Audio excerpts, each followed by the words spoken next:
osoo islaamummaan ta'e namni isaantu maatii ofiitiif kenna. Isinii galee ani islaamummaa namuu akka fakkeenya wantin ofii kiyyaa addunyaa kanarraa jaaladhu qabeenyi ani qabusi islaamummaadha. Isinii galee waan biraa jechuun basiita wanti xiqqoodha. Islaamummaas fayyaadha. Isinii galee islaamummaa kana namni namaaf hin kennu. Rabbitu namaaf kenna malee. Isa qalbiin namaa gogdu kan namu islaamummaa jibbu rabbiin islaamummaa keessa kaa jaalala isaa fahamii isaa beekumsa isaa. Isinii galee aniin kun isinis yaa ta'u maatii kiyyaa akkuma wajjiniin haasa'uun wannan ofii kiyyaa beeku kanarraa nin barsiisan nan qoodafi. Isinii galee isa sana dirqama narra jiruun baha. Fakkeenya ofii kiyyaa manee dantaa keessan yookaan dantaa isaaniiti jechuu hin danda'u. Boroo haadha keetiin geettee abbaa keetiin geettee islaamummaa kana obboloota keetiin geettee ittiin teertaa jedhamee akkan irraa gaafatamuun fedhu. Uummataan inni keessaa bahe kun kufurummaa irratti jiraatamii dirqamni narra jiru isinitti himuudha. Kan isin qajeelchee isin amansiise kan nama qajeelchus kan nama jallisus Rabbii tokkicha. Isinii galee islaamummaa namni namaaf kennuu hin danda'u. Sheekni kamuu namaa kennuu hin danda'u. Dr. Zaakir addunyaa kanarratti islaamummaa barsiisaa jiru kuni uummataaf kennuu hin danda'u. Kan kennuu danda'u islaamummaa Rabbii tokkichaadha. Kanaaf ani fakkeenya maatiin ani irraa dhaladhe guutuun isaanii jalqabni namni kamiyyuu islaamummaa irratti haa dhalatu malee kaafira. Garuu islaamummaa malee amantaa sirriin akka hin jirre kufurummaan akka jahannamatti isaan naqu. Isinii galee yoo addunyaa kanarra jiran yoo qajeelaniin alatti gaafa fuula Rabbii deemaniitiin islaamummaan alatti yootiin lubbuun isaanii boqatte rahmata Rabbii kadhachuu fi akka irraa illee sadaqachuu hin dandeenye ittuma himee islaamummaa malee karaan haqaan jiru ka jannata ittiin galtan amantaa tana jedhee itti muun isinittis haa ta'uu isaanitti dirqama anarra jiruudha. Miknaatum islaamummaan tasgabbii addunyaa irratti akhira irratti waan ittiin milkooftudha. Dubartii ta'uun kan kee kan of beektu gaafa dubartii islaamaa taate qofaadha. Miknaatum kiristaanummaa keessa ijoolleen adaba qabdu, akhlaaqa qabdu, haala toltu hedduu jira. Isinii galee garuu moo maaltu jira? Akhlaaqummaa fi haala sana qabataniitiin osoo islaamummaa dhufanii ittiin milkaahan. Isinii galee garuu moo dubartummaa ta'uun kan kee eenyummaa kee kan of bartu gaafa dubartii islaamaa taate qofaadha. Gaafa amantaa san keessa jirtu nama hunda harkaan cabbatta, nama hundatti baramta, surree godhattee deemta, dhiiratti fakkaata, rifeensa qullaa deemta, firiiziin deemta. Sii galee ammoo islaamummaan adaba duraan hin qabne, amala duraan hin qabne sana si dirqisiiste miti bar jaalalaan ofitti si butti. Isinii galee kennaadha. Rabbitu siif kenna. Yoo jaarsa keetii yoo kan dhiira ajnabii ta'e akka barbaadde faana ta'uu hin dandeessu, bakka barbaaddes faana deemuu hin dandeettu. Daangaa qaba, basmara qaba waan hunduu. Yoo dubbattus yoo gootus waan hunda keessatti islaamummaan kun daangaa siif keettee jirti. Kanaaf akkuma waliigalaatittu islaamummaa kan namni namaaf kennuu danda'an osoo ta'e ana osoo hin taane warroota addunyaa irratti jannata argatan sattu maatii isaaniitti islaamummaa kennatu.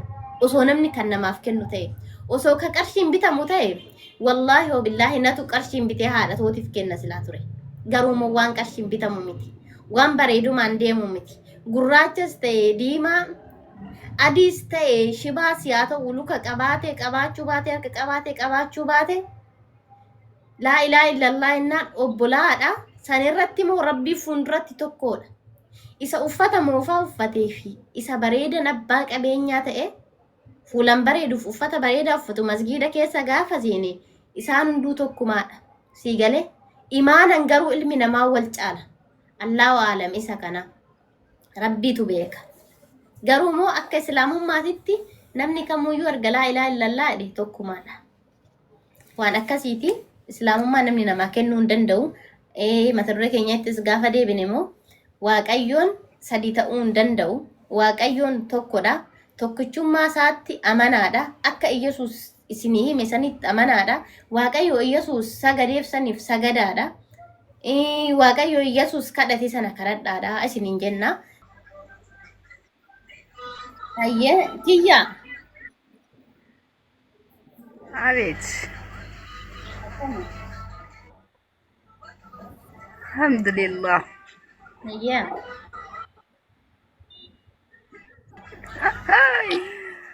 maa nagalchite afuufi mee xiqqoo ishee afuufuu kee dhaggeeffachuun natti tolee tan nagalchi jedhee barbaade haadha sheekiyya sheeka keenya hudduu dhiqattee dhufte Bara barumsi kiyya akkasinitti tolu nan beeka duraanoo. Anuma dhugaamu nan beeka. namni fakkeenya ta'uu hin danda'u garuu eshi Iyyasuus Kiristoos waaqaa miti jettemi Anaa miti macaafa jira lubbi. Dura mee bakka abbaa ilma hafuura qulqulluu jedhu sanitti abbaa ilma hafuura qulqulluu kan jedhe fakkeenyaaf wangeela Yohaannis irratti deematii abbaa ilma hafuura qulqulluutiin cuubatii fakkeenyota koo taasisa kan jedhu ni jira. Deebisee immoo taate qo'a egzee takka bakkuma tanatti raguma tana irratti naa dhaabbadhuti. Dhaqaati maqaa abbaa ilmaa hafuura qulqulluudhaan cuubaa jedhamu. Dhaqaa maqaa abbaa ilmaa hafuura qulqulluu sadan waaqayyo tokkichaatiin cuubaa jedha. hafuura qulqulluu cuubaa jedhe deebisee immoo Yohaannis keessumatti Qo'i kaashuma raguma tana irratti naa dhaabbadhu. Qo'i maamiti maalish walii galla akka ajaa'ibaatti walii galla ishee. Bakka sanatti sadaan isaanii tokkodhaan cuubaa jedhamu. Dhaqaa abbaa ilmaa hafuura qulqulluudhaan cuubaa jedhamu. Dhaqaa maqaa abbaa ilmaa hafuura qulqulluu sadan waaqayyo tokkichaatiin cuubaa jedha. sadan waaqa tokkicha eeyyan ka fakkeenyaaf amma waan nuti kan amannu waaqayyo tokkodha.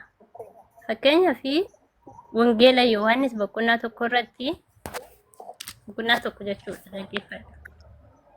Dhiisi Jalqaba sagalicha ture. Isa hoo akkamitti fudhatta reeshii? dhiisi fakkeenya. Dhiisi miti kaa. Eeshi qo'i kan Maatiyus 28 Ilaali amma fakkeenyaaf muranna bareedduu ati kan barsiisaa jirtu tokko eda'u tokko jettee qalamaan kan barreessitee kan barsiisaa jirtu jechuudha. Anillee fakkeenya irraa jechuudha jalqaba irraa Yohaannis wangeela tokko irraa kan jiru irraa siif ibsa. Hayyee naa ibsi. Isarratti naa ibsi tabeeta maami kiyya viidiyoo baasi. Sadan isaanii tokko ta'uu abbaa ilmaa hafuura qulqulluu sadan isaanii tokko ta'uu yoo jiraate naa ibsi rakkoon qabu na fudhadhayyee. Ergachis dhaqxee basiita garuu kan si baasu yoo xiqqoo Maatiyus 28 san tureeyyu. Meeshumaan dhaggeeffadhu. Iyyasuus nama jechaa jirta si Mee azaanni yaaba wana bira namni tokko. maaliif akka nama qeeqa garuu Iyyasuus.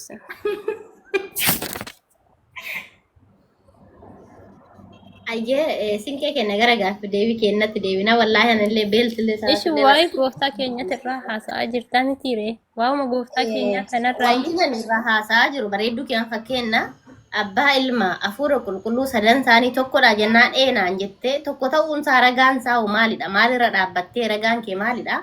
Naaf baasii naa dubbisiin siin jedhe viidiyoo kanaafiyyuu barii isuma kanaafiyyuu tokkummaa isaaniitiif iyyuu wangeela Yohaannis boqonnaa tokko si dubbisaa jira dhaggeeffadhu. sadeen isaa tokko ka jedhu naa dubbisi. Sadeen isaa tokko dirqama akkasitti siin jechuu odoo hin taane dhaggeeffadhu akkasiif galutti. Kiristoos sagalicha foon uffachuu isaa jedha. Mata dureen isaa. Wangeela Yohaannis boqonnaa tokko irratti. Sagalichi jalqaba waan hunda ture. Sagaleen jechuudha. Sagalichi waaqayyo. Eshi itti fufu. Sagalichi ofii isaatiiyyuu waaqayyo ture. Hayyee. Inni kan jalqabe waaqayyo bira ture. Wanti hundumtuu isaan ta'e. Hayyee. Oromiffaa hayyee.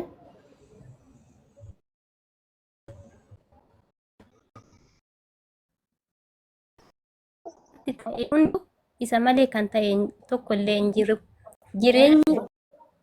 Jireenya isa keessa ture.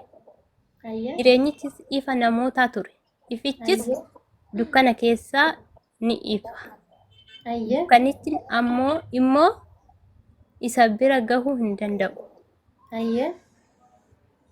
Namni waaqayyo bira ergame tokko ture. Maqaan isaas Yohaannis jedhama. Innis kun dhugaa ba'uu dhufe namoonni hundumtuu Obboleettii kiyya maal dubbisaa jirta garuu? siifan dubbisaa jira ka Ragaa ta'uu hin danda'u ka abbaa ilma hafuura qulqulluu sadansaa tokko kan jedhu fidi siin jenne ragaa bar. ukkoo sagalichi kun eenyu biraa dhufee akkamitti dhufe Abbaa ilma hafuura qulqulluu sadar waaqayyo tokkicha ka jedhu nuu fidi siin jenne Oromiffa ni dhageettamii? Sabboontu mee Oromiffi kiyya hoo galuufi baate kan kiyya kana dhagee farsiiti ati ka jimmaa attaasai. Okay. maala saara kun konkaa kolkollee qoo namtichi qeessuus wanna jedhu moo maseentee haftee Moo amantii ortodoksiitirraa hudduu bantuuyyuu maseente asirratti dhugaa waaqatu. Namni Arabiif namni obboleessa Tortura.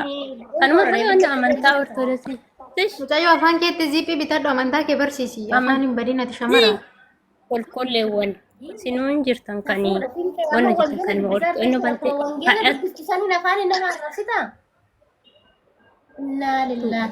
waan dhabde waa as fiddee amantaa ortodoksii ijoollee homaa hin beekne walitti qabdee Qoishi. tortura. Sinqee. As gabbeessa. And siya tokko na Ati kan maatii keeti fuuntollee afaan kee qabe. siya tokko al takka. Sinqee. Sumayyaan homaan beektu. Ijoollee warri dhufanii as Sumayyaan keessatti maal gaafatamanii somaan beekanii. Kolkollee kananis. Ati amantaa kee beektaa? Hidhaftuu deemtee Beektaa ilma ati amantaa kadhattu kee? ilma dhirsa qabdaa gaa wanna jettu. Waa'ee amantaa kee dubbadhu waa'ee namaa miti. barattu Amantaa karaa kee ture. beektaa? Amantaa sirriitti deemte sira. Amantaa kee beektaa sin jedhe. Bukkoo lixii kana. Gadi bu'ii taap godhi kamiira keessaa bahiiti. Wangeelayyuu akkatti dubbisan hin beektu afaan Oromoo hin beektu ganaa sirra teessee nama arrabsiti kun. Wabii.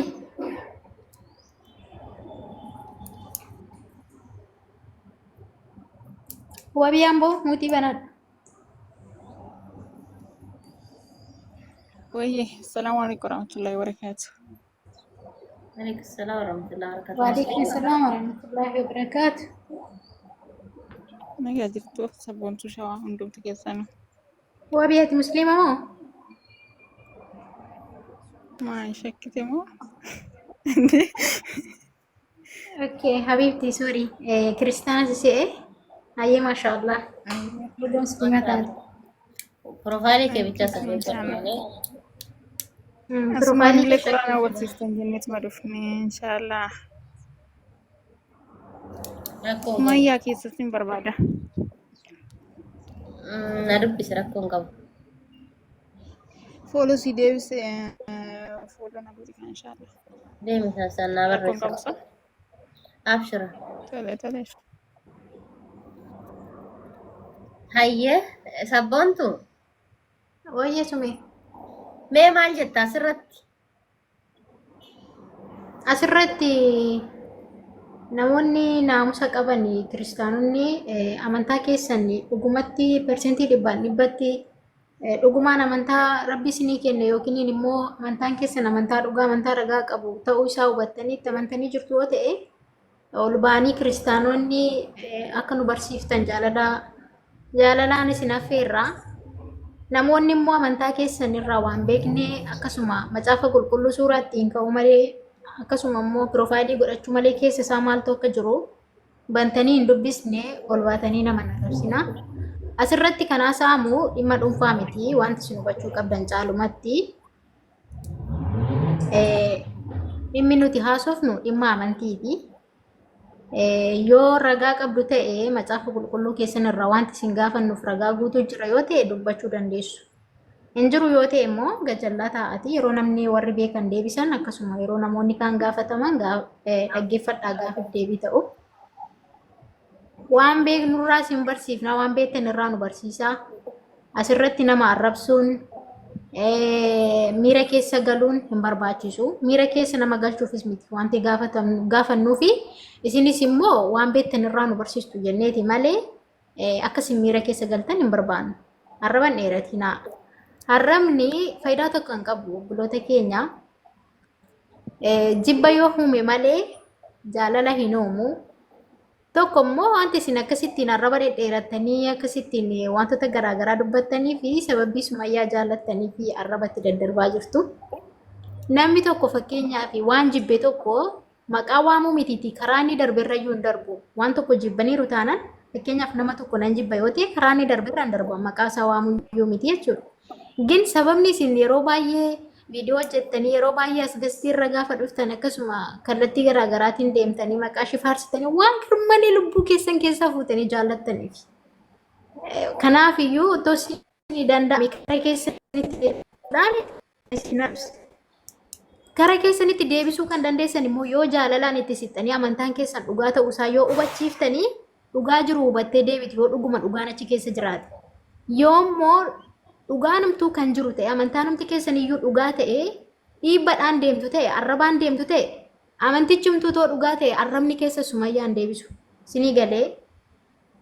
Kanaaf iyyuu dhugaa isaa ta'uu soba isaa ta'uu wanti itti amantanii deemtan kuni yoo dhugaa ta'e ragaa wajjiniin gabbaasaa nu agarsiisa.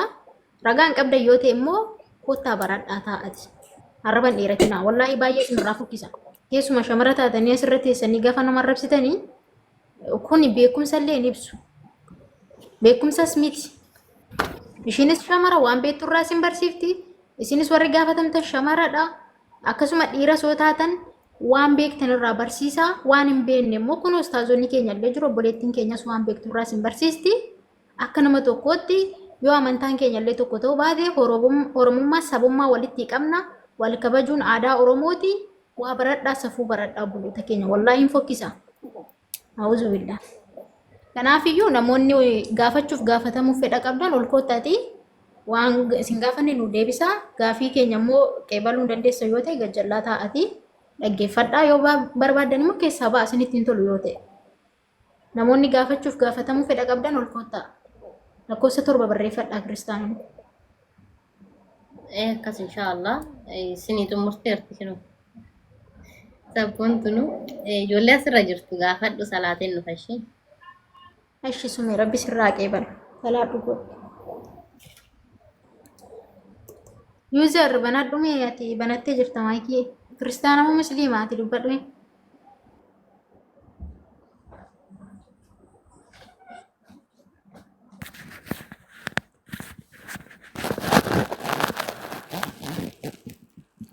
Herfoonii keessirreessi. Kan keessa maalidha iyyuu? Amantaan koo Islaama. Maashaallah. Kan kee maalidha?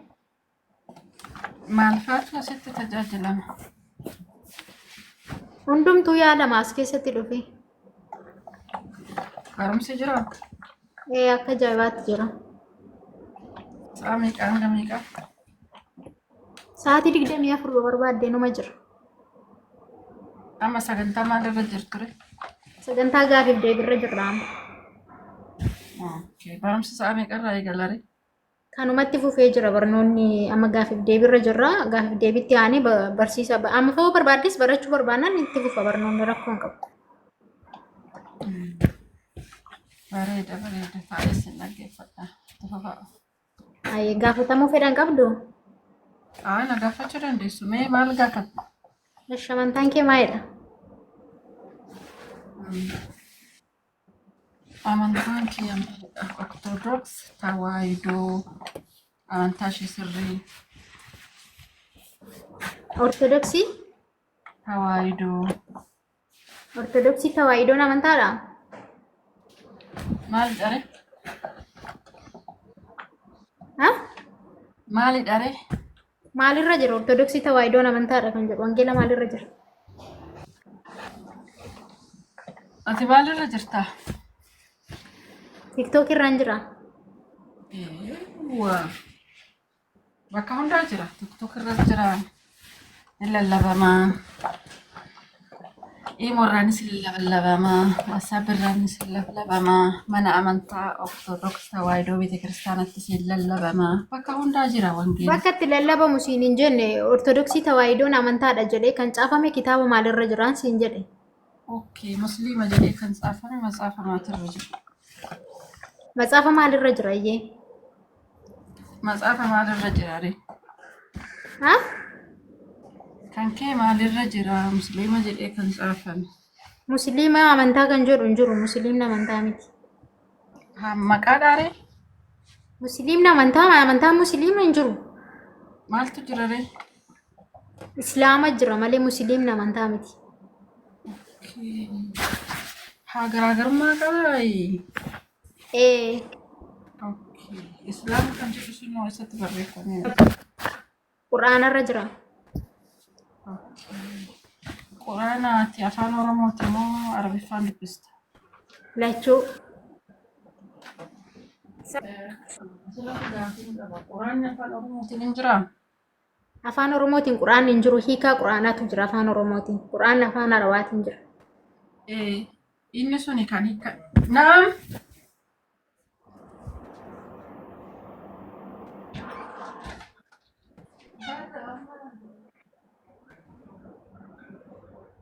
Wayne belacho koppilinkii godha hundi keessan taaptaap godha. Maabi بلاچو ما شاء الله سبونت ما شاء الله تبارك الله. asfuura assalaamu alaikum. TikTok irra jirra. Gaafiin keessanuu Amantaan kee maalidha? pheenxee Pheenxeen maayini? kiristaana gaa gaafiidhaa pheenxeen maanni Okay, Kiristaan amantaadha? maal si fakkaate gof Ha? maal si fakkaate gof Maalin beekaa? Maqaa wayii natti fakkaate akkasuma. bakka amantaadha kan Amantaadha Kiristaana jechuun? amantaadha Okay, Waaqayyo meeqatti amana pheenxeen? tokkocha Waaqayyo tokkotti amantaa? Saaraa muutii godhadhu. Yeroo ol seentan muutii godhadha warri seentan. Muutii godhadhu Saara.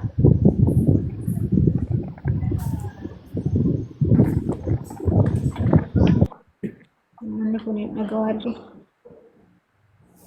Hayyee maabi Waaqayyo meeqatti amante tokkotti amana naan jette? waaqayyotti amana Hayyee Waaqayyo tokkichatti itti amantu sun nyaatee dhugaa? nyaatee dhugu Dadhabee rafee mugaa? abba ilmaa hafuura qulqulluu waaqa tokko Uy, sadii ta'anii kaa? abba ilmaa hafuura qulqulluu tokko waaqa tokko Abba ilma. hafuura Abba qulqulluu ilma lama isaanii? abbaa ilmaa hafuura qulqulluu Sadii. Sadanuu Waaqayyo sadii keessa? miti bara waaqayyoodha amma gaafii siin galle waan siin galle sitti maasaatiin qabu na gaafadhu kamtu eessatti siin galle Waaqayyo tokkotti namana jettee reefuu? waaqayyotti amana Amma immoo sadii maa waamteree? Jarri sadii maa isaan? hafuura abba ilma hafuura qulqulluu ila Maa inni hafuurri? waaqayyotti amanna ila waaqayyotti amanna ilmini karaa ittiin gara waaqayyootti deemnu jechaadha si galaa lubbu abba ilma hafuura qulqulluu karaa yesuusiitiin ala gara iddoo jireenyaa yoo taane gara jeennataa seenuu hin dandeettu jechuudha ka abbaa kennaa fi abbaa kenna waliin nu araarsu yesus kristos abba ilma hafuura qulqulluu kanaafiyyuu karaa yesuusiitiin ala jeenanni hin jiru Hafuurri qulqulluun maalidha? hafuura qulqulluudha ka hafuurri qulqulluun Hafuurri qulqulluun sun maalidha kophaa isaatti? hafuura qulqulluu Hafuurri qulqulluun ni kaa biraan qaba hafuura qulqulluu malee?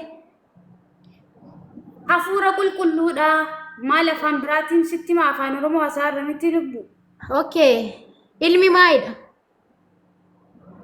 ka abbaaf nu walitti araarse Ishi, Waaqayyoon hoo maalidha?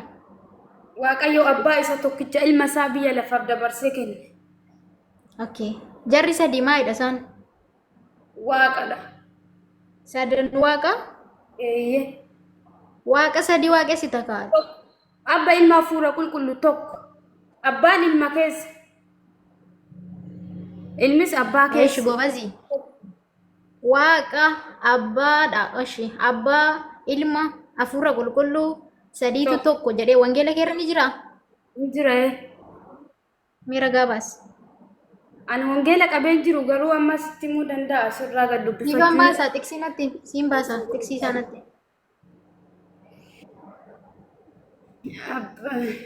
Ile wongela Yohaannis boqonnaa 14 እሺ lakkoofsa tokkorraa haga isa dhumaa garuu bakka lakkoofsa tokkorraa yoo dubbifatte hin argatte garuu xiqqoo bakka sana irraanfadhe yaadadhee si deebisuu danda'a gaafura. Ila deebi'ellee wongela ዮሐንስ 14 lakkoofsi tokko waaqayyo abbaa waaqayyo ilmaa waaqayyo hafuura qulqulluu sadiitu tokko dhee jira siin baasaa amma viidiyoo abbaan ilma keessa ilmis abbaa keessa jedha. abbaanis ilma keessa jira hafuurri qulqulluunis abbaa keessa jira jedheen jira Jira.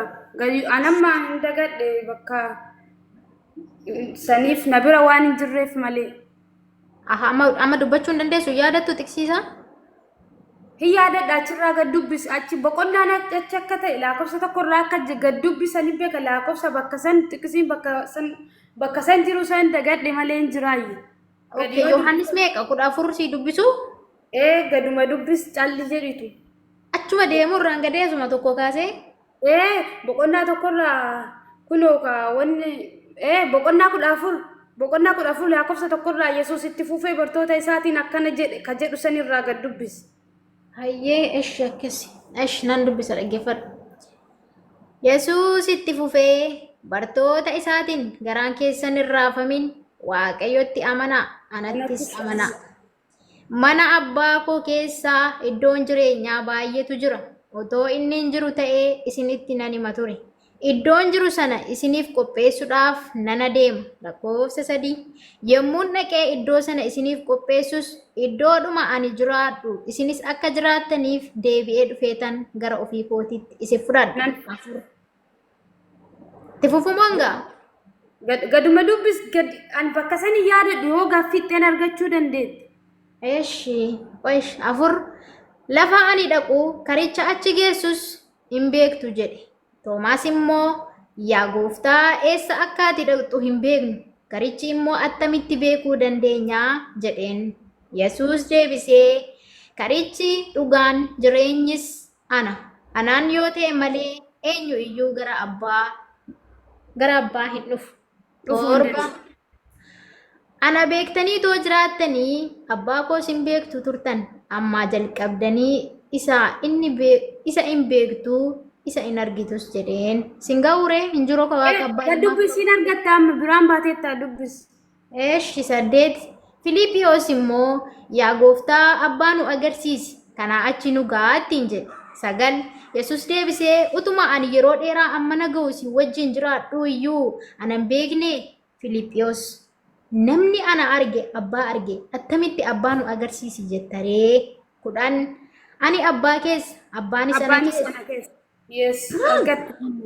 akka jiru hin amantuuree abbaa isa ana keessa jiraatutu hojii isaa hojjeta malee qayyabadhu abbaa isa ana keessa jiraatutu hojii isaa hojjeta malee dubbii ani isinitti dubbadhu hundumaa ofumaa kootiin hin dubbadhu ameen Abbaanis isa keessa ilmis abbaa keessa kanaafiyyuu karaa Yesuusiitiin gara jeennataa deemnaa jechuudha.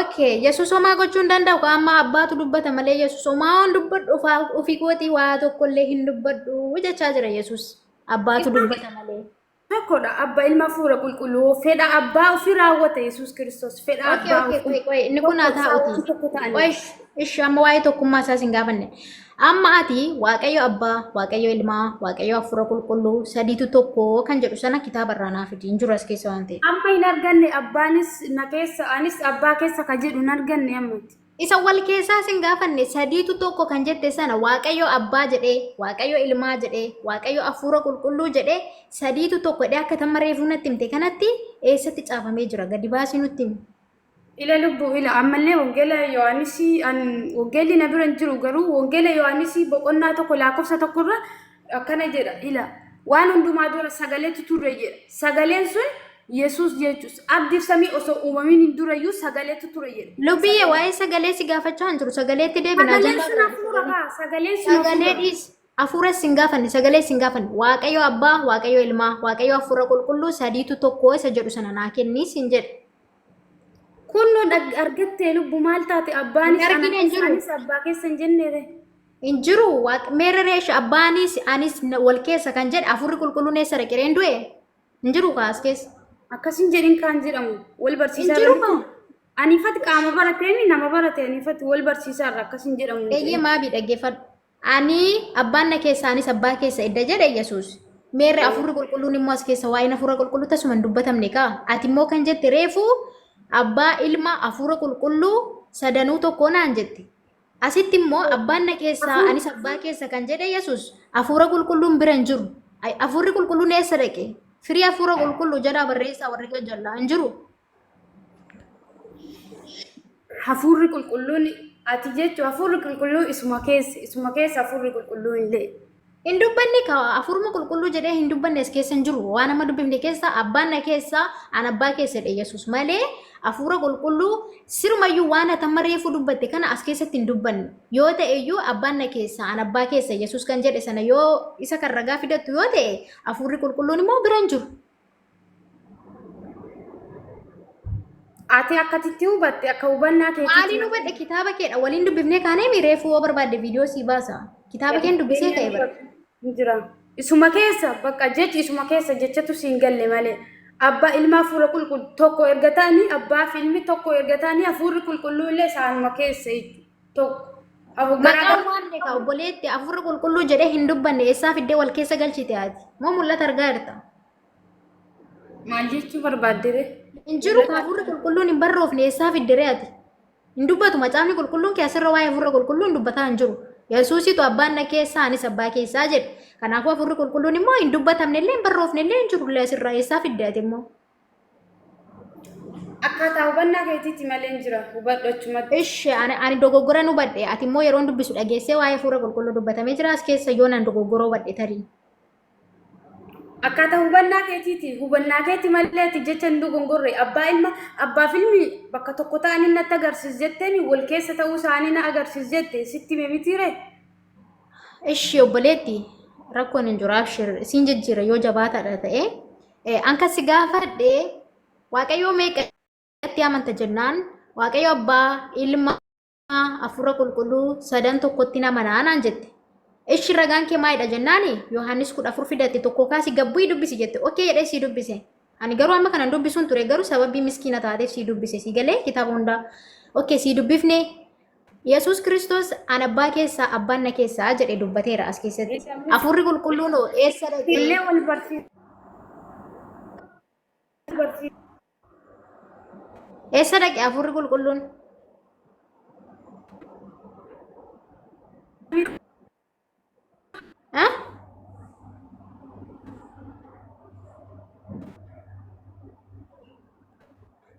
Kan kodhamoo kashiidhanii turkiin maabii? Networkii miti laayeen silleessabte bijaamshaa yaaduu doobse. Ayyeeshi. Maabii sagaleen kenna ga'am sirreeffadhu lubbu.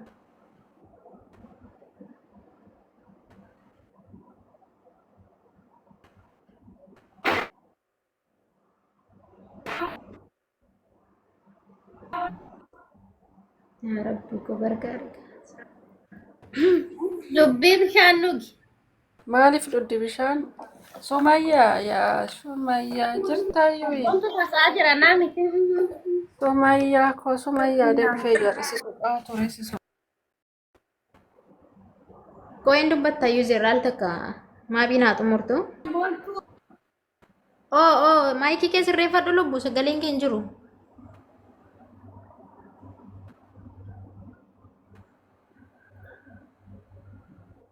Maabii. Afura qulqulluu. Jira. Eessatti argite?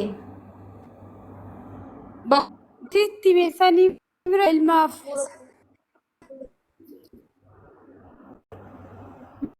Maayikii dhume akka sagaleen kee qulqulluu miti.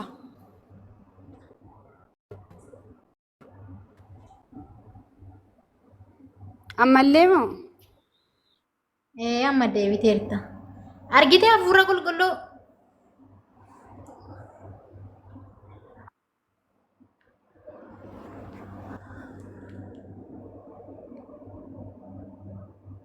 Afuurri qulqulluu Obboleetti yeroo namaa gubii keessa maayikii sirreeffadhu asee. dubbifadhu ishee. Dhageettu ammallee. Lakkoofsa meeqa irratti argita?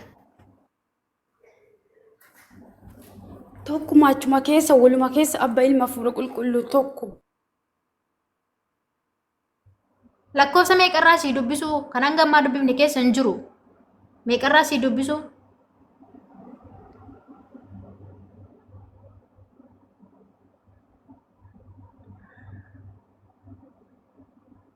Maabii? Sabboontu. Wayi. Ilamee. Wangeelii Yohaannisii boqonnaa 3 lakkoofsa 16 dhaqii dubbifadhu mee. 13 boqonnaa 13 Lakkoofsa 3 boqonnaa 16 lakkoofsa 3 boqonnaa 16. maal jettee boqonnaa lakkoofsa 10 maal jettee mataa isaan harkaa makee Yohaannis boqonnaa 3 lakkoofsa 16 aish Lakkoofsa 3 boqonnaa 16. okay boqonnaa 16 lakkoofsa 3 ayyee akkas jedha isaan abbaa yookiinis ana waan hin beekiniif kana hundumaa hin godhu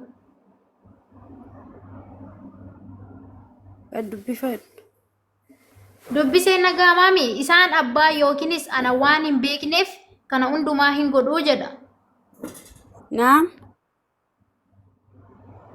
wayne miskiin wayne balaachu bakka koshii naatti koshii boqonnaa fudhattu user maayikii banadhu mee ammati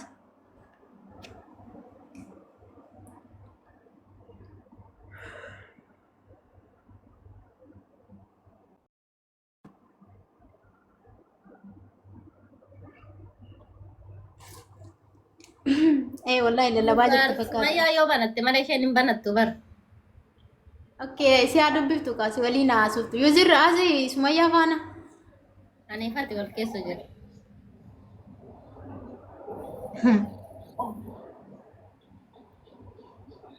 أكس أنت اللي أفورا دبي di demo ishuma tafura dabe mucaan kitaaba waliin beektu duraan wal lolan natti fakkaata waliin beekan isaan hunduma kiristaanatti wallolee jira maal walitti araarsuuf asirra taa'aa jira miti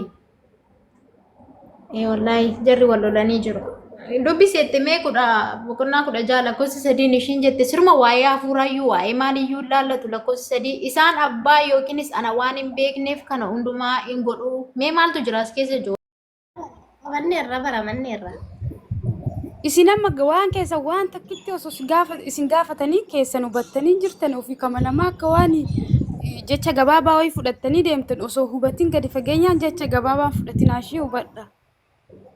Eshi lubbu.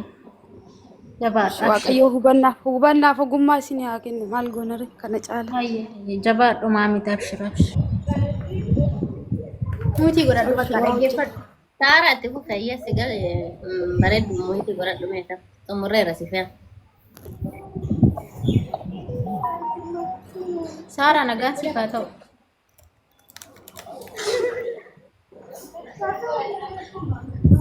Sagalee si biraa qulqulleessi bareeddu. Saara.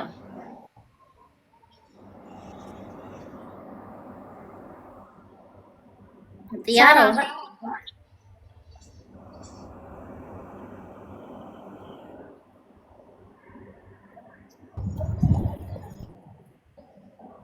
Saaraan dubbattu majallaadhaan galchaa kiristaana fayyaa qabanii abbi.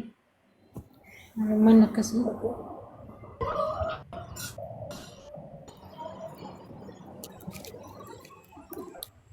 Maal jedha warra maariffaa kun Sumayyaa?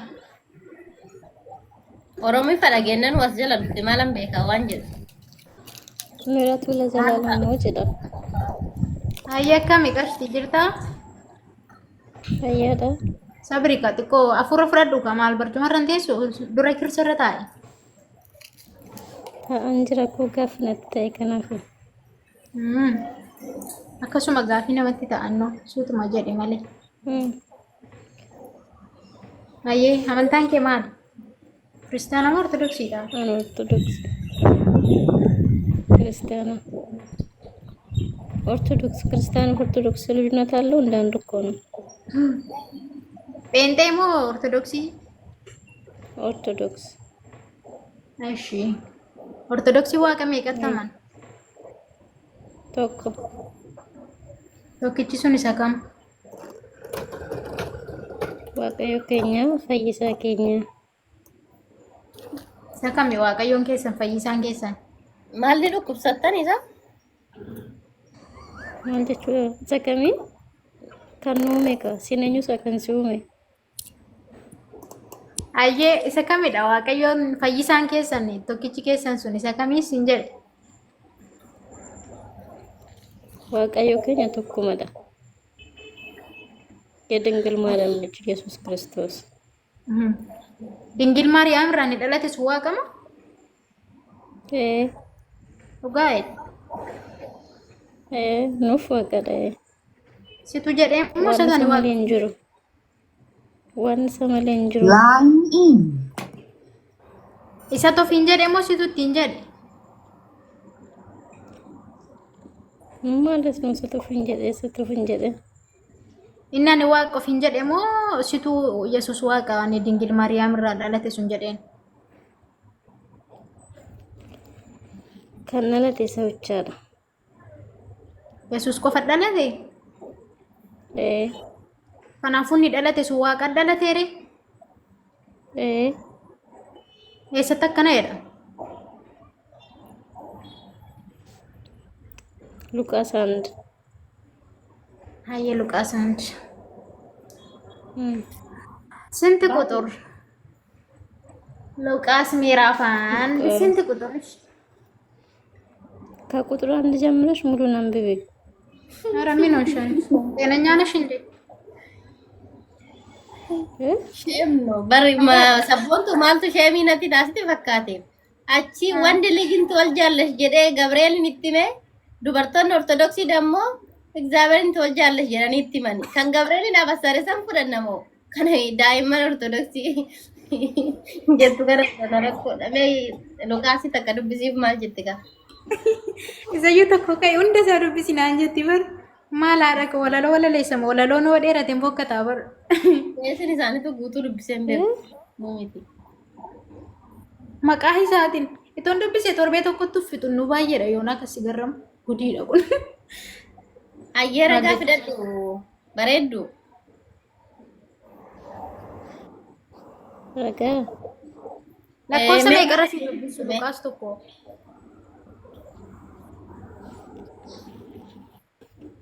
kooshi siifan fida asuma Akkasitti dhimee fidadhu akkas wayya bareeddu. ለዛ ሻላላ ምክንያቱም በር ዳይመን አቺ ማርያም ወጥቴ ፍሪ ወንድ ልጅን ትወልጃለሽና ስሙኒ ማማኑኤል ብለሽ ትጠራለሽ ጂያሚን ጀረና ሲወጣ ማርያምን ተየዋ ገኑ ደቴ ጅምኒ መቃን ሳቲ ኢየሱስ ጀረማ ደኒ ሞገፈ ተሞታ ኢየሱስ ዋቀፌና አከስም ትርቢ ሶ ajaa'iba yaa rabbi Sara gidesi wam nujal jen sama maki kabatun saratim miri.